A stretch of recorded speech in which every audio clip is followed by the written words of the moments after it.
So I left my camera at home, so I'm working from my phone. I'm on this machine. It's just monitoring it's monitoring the baby's heartbeat and if I'm having any if I'm having any contractions, which I'm not. And yeah, this is the room.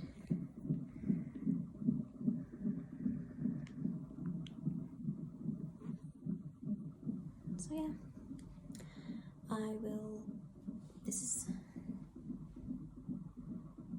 they've got here. Nothing's happening. I'll keep you posted. When you dream, do you dream of me? I could be anything you need. When you dream, do you dream of me? I could be anything you need.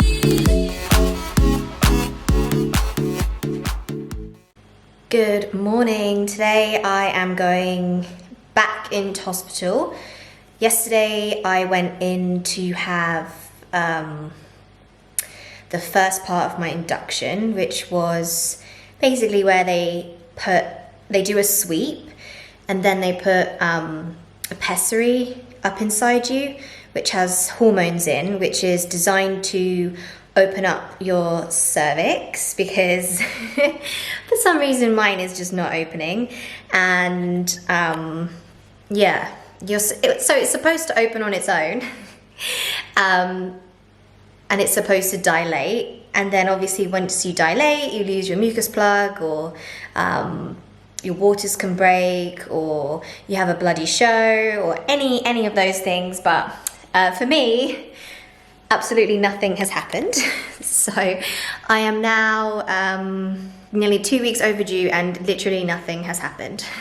And the pessary is supposed to, well, it says it has I can't talk this morning. It says it has a success rate of, I'm gonna get some more light in here because I just look so pale. The pessary is supposed to have a success rate of 75 to 80% to start contractions, and nothing has happened. Literally nothing. Yeah. So I don't know what's going on.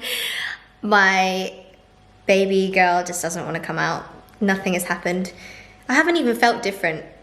Like, nothing.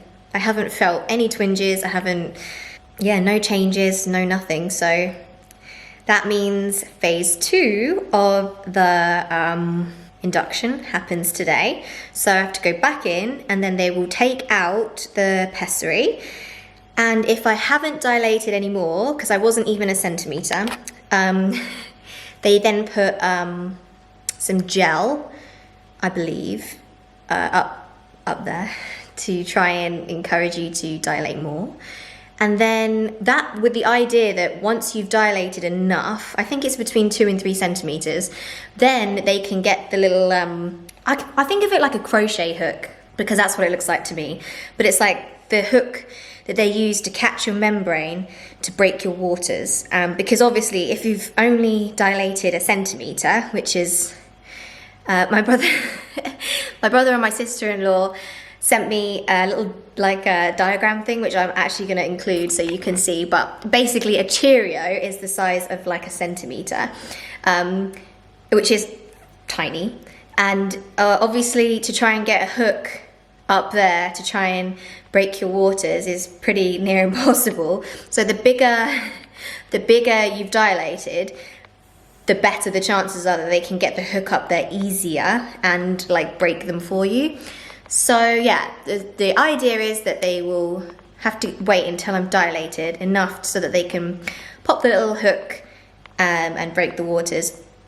And yes, for some reason, I suddenly go into labour on my own, which at this point I feel like is a distant achievement.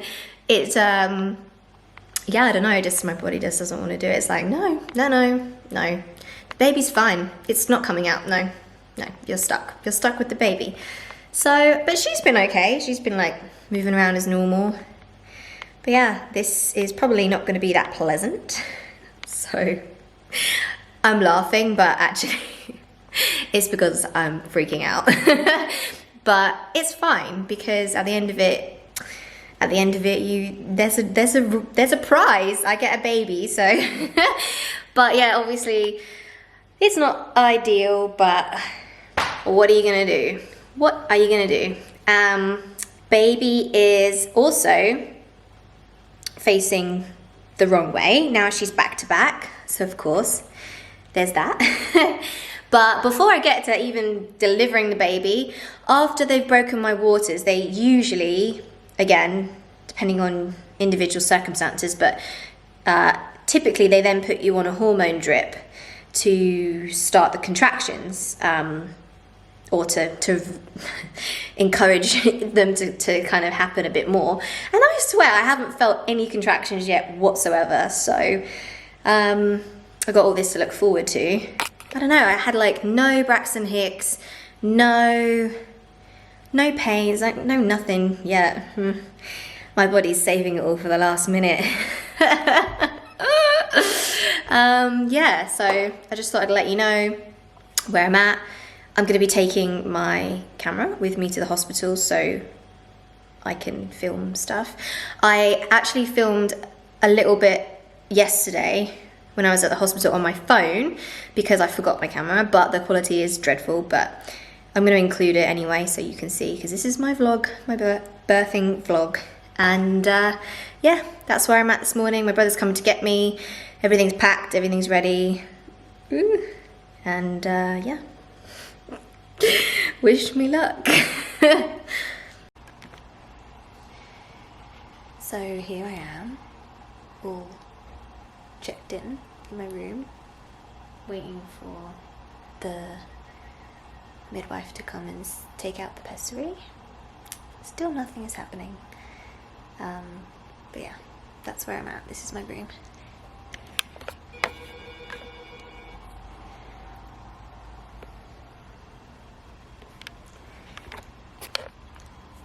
Yeah, so I'm just waiting. We are waiting. Hello. I just had my pessary taken out and the sweep done again, and then they just put in the gel. I'm all linked up to the machine. So they put you here for I think it's an hour, they said. An hour, so yeah, I'm just waiting. And it feels like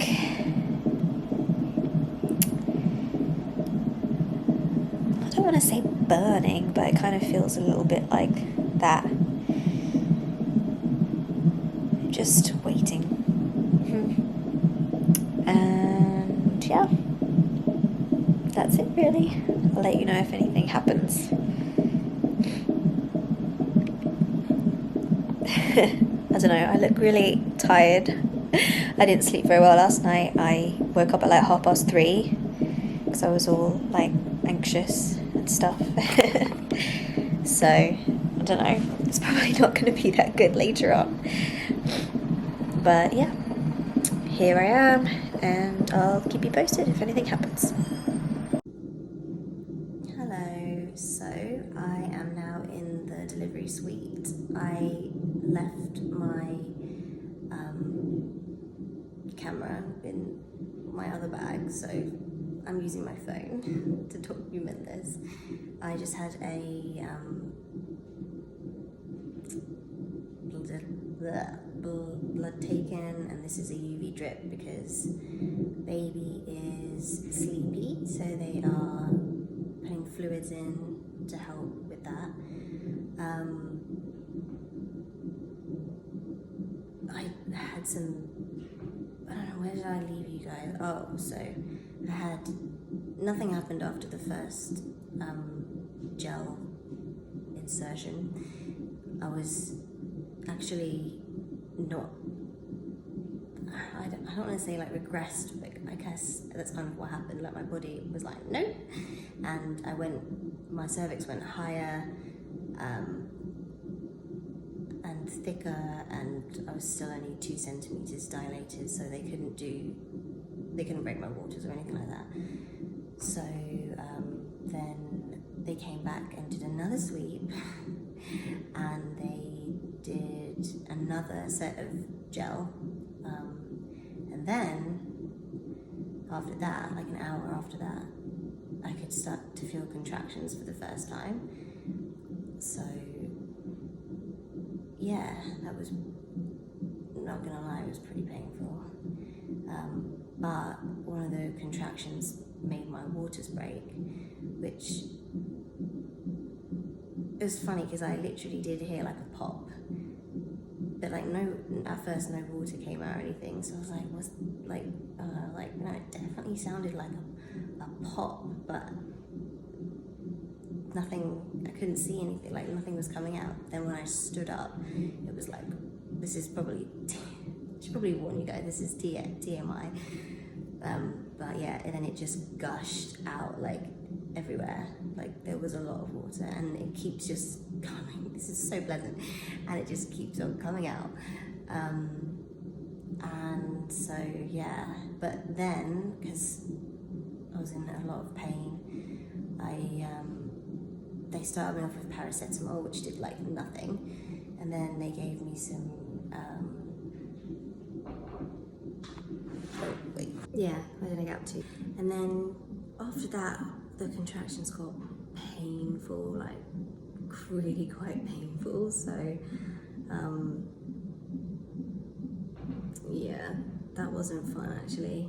And then they just gave me some paracetamol, which did nothing, and then some codeine, which did nothing. And then I was like, I think I'm gonna have to have something stronger because like this is really painful. And they gave me some pethidine, and then bam, pethidine hit. I was like sleeping because it was about 11:30 p.m. at this point. So yeah, I took the pethidine and I just fell asleep until about 3:45 in the morning. And then I could like feel like dull contractions, but not really like as bad as I'd felt them the night before. So they gave me some more codeine, and then I didn't really feel any pain at all. And then they were like, come on then, you're going to the delivery suite. So this is the delivery suite.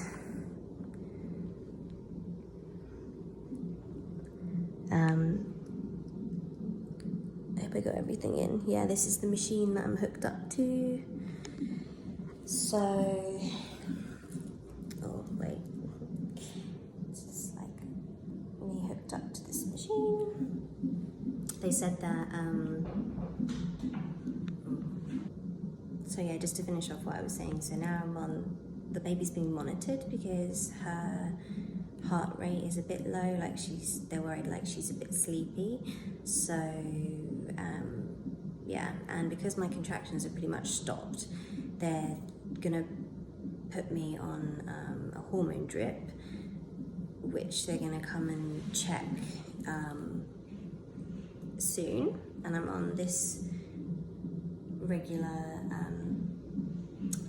fluid drip because I was dehydrated and the baby was dehydrated. So yeah, and then I'm also getting an epidural, so they're coming to do that very soon because they do it before the hormone drip goes in. You don't feel anything. So yeah, but they might not be able to do the hormone drip because if the baby's still not showing much movement and still sleepy, then they won't put me on the hormone drip yet, because I'm not really sure why actually. I think they said something about the hormone drip, like babies can have an adverse reaction to that, and some babies really don't like the drip. This is my new setup.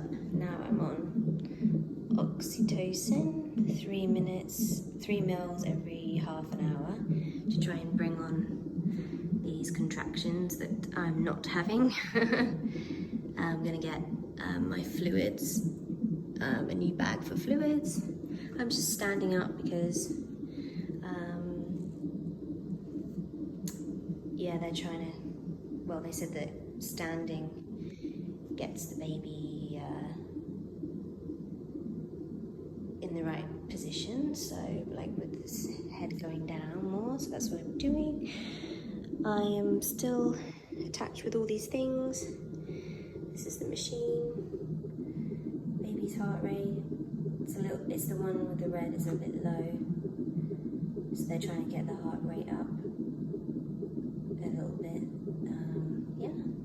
This Taco thing is like the scoring of how strong your contractions are. But that score doesn't really hurt at all. When it gets to like 100, then I can start to feel it, like then it starts being a bit painful. But I've got my trusty gas and air until if I decide to get the epidural, which I think I will, but I don't know. Yeah, this is the room, it's my stuff. I'll let you know when something else happens.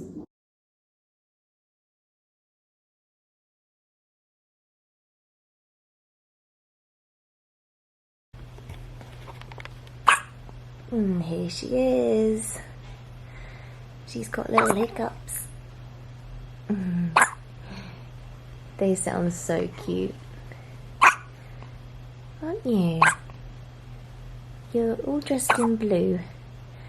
You know, because we don't need to wear pink, but we are definitely a girl, aren't we? We're a little girl and we're wearing blue, but I think she's so adorable.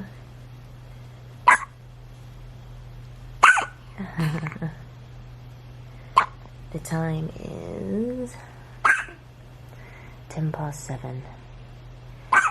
She actually slept a really long time. She slept from probably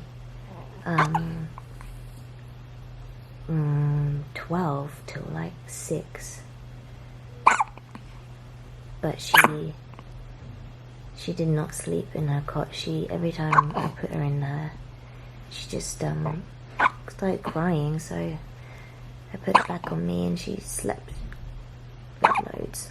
But obviously that meant that I didn't, but I don't even care. She's so, I don't know, she's so precious and I love her so much, and she's so tiny.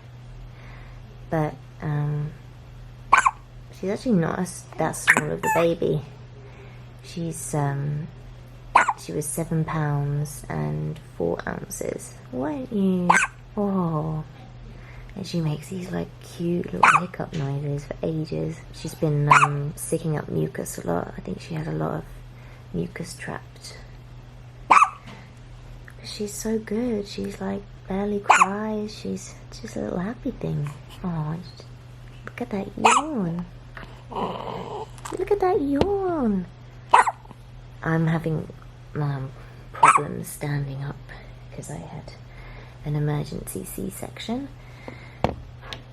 Oh, so today was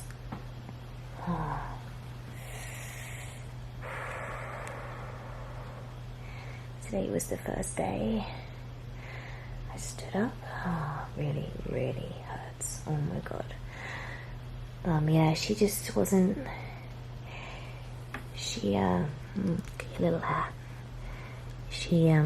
I wasn't dilating, and then her heart rate was dropping, and then I stood up to try and, dilate a bit, like the pressure from standing was supposed to help, and then she just did not like that, and then everybody rushed in the room, like all the doctors, and they told me that I had to have a C-section, so I signed the paperwork. They just said to me, listen, if we can't guarantee if you keep trying to have her naturally that she's going to come out and be a healthy baby. But if we do a C-section now, we know that she'll come out and she'll be a healthy baby. And I just thought, well, there's no way I'm going to try and do it naturally then, because it just seems silly. Like, I want her to be healthy. And so she was born by a C-section on the 19th of April. Honestly, I love her so much. She's so, I don't know, I know everyone thinks their baby is like the best thing, but I really do think that. Yeah. What are you doing? Are you trying to get all your mucus up? I think she's probably hungry. So far with breastfeeding, oh bless you. Yeah, it's been pretty straightforward, but I know that can change sometimes. Like last night she didn't want to latch properly because she didn't really want milk, she just wanted the comfort. So she had like my nipple like halfway in her mouth and was trying to suck, which was a little bit painful, so I had to keep taking it out. But she knows how to do it properly, don't you? Because you had no problems the day before. Or not the day before, I mean. You had no problems earlier on in the day. Oh, she's so cute. We'll check back with you when... Oh, sorry, I should say as well that I'm going to be staying in the hospital for probably like 3 days until I can walk and stuff properly and feel confident that I can look after her on my own without needing any help. Because, you know, obviously I couldn't even get out of bed this morning. It was so painful. But she's so good, honestly. She's such a good baby. Anyway, we'll speak to you later.